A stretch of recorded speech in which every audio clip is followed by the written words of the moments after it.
Hey everybody, it's Janice with Creating the Chaos. I'm going to start this project off with this sign that I got at Dollar Tree, and I'm going to use this paper that I got at Hobby Lobby. I'm going to cover the whole sign with some Mod Podge.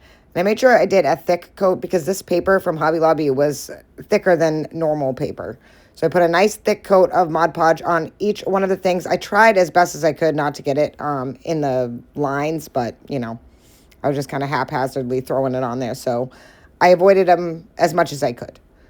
So once I have all that Mod Podge on there, I'm just going to take the paper and lay it right on top, kind of lining it up where I want it, and then smoothing it out with my hands, making sure that it's on exactly where I want. Then I just took some scissors and cut out the excess.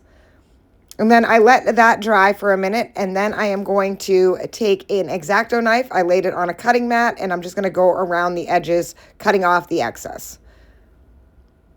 Once I have that all cut off, I'm going to take it's like a cuticle pusher, and I'm just slicing the lines down the center where those lines were in between each of the slats of the wood. And then I just took a nail file, and I'm going to use that in between each one to get rid of all the excess paper in there. And I did that to all of them, making sure I cleared all of them out with all of the paper. Once I had them all cleaned out of the paper, I'm going to take some antique wax on a paintbrush and just darken the insides of each one of those. And it was okay if I got it on the paper on the sides. That wasn't a problem because I'm going to antique wax the whole project after. Next, I am going to take some blue painter's tape, and I put one in between each bead. So I just kind of cut a piece of tape in half and then put one in between each bead to keep them separated. And I'm going to put antique wax on every other bead. Then once I had those all antique wax, I'm going to take the color Deep Burgundy, and I added that onto every other bead, also opposite of the antique wax. So I did that to every other bead, just painting them as I went. I kind of got my fingers all dirty spinning the beads, but that's okay as long as they weren't touching each other. Once I had that all done, I can set that aside for a second. I grabbed this, I believe it was 3 or 4 inch round circle. I believe I got it at Walmart. I'm going to paint that with the color light buttermilk. And I just did a nice coat on there and then let that fully dry. Once that was fully dry, I'm going to take my antique wax and just go around the edges. And then kind of around the edges again, but towards the center lightly. So I did the edges darker and then kind of brought it in to the center. Once I have that all finished, I am going to take the antique wax on my applicator and go all the way around the whole sign as well. And again, doing the edges darker than I do the center.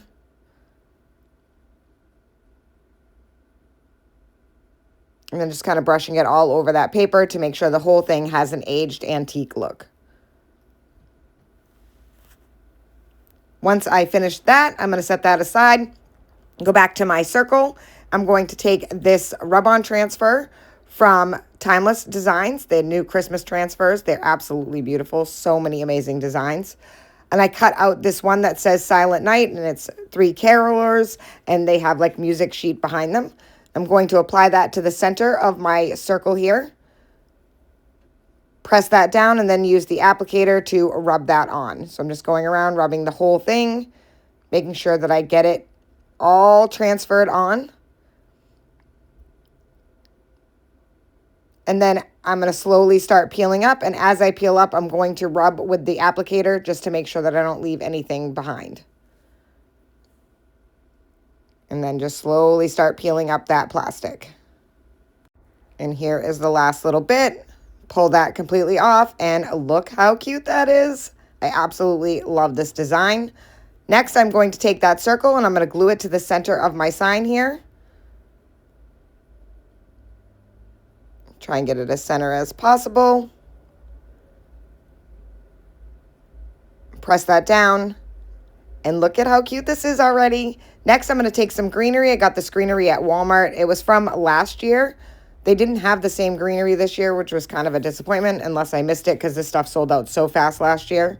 I'm going to glue 2 pieces on either side of the circle, the top and the bottom. and hold those in place until they are fully attached. Then I'm going to take this bow that I made out of some velvet ribbon that I got at Hobby Lobby, and I just made the bow black to match the paper and to match the rub-on transfer. Glue that right to the center of those two greenery picks. And then finally, I'm going to add a bell to the center, a red bell, to complement the hanger and some of the red in the transfer. And that is it. This project is finished. I think this turned out so super cute, and it is absolutely beautiful. Thank you guys for watching. I hope you enjoyed this project. I hope it inspires you to make one. And as always, don't forget to spread the chaos.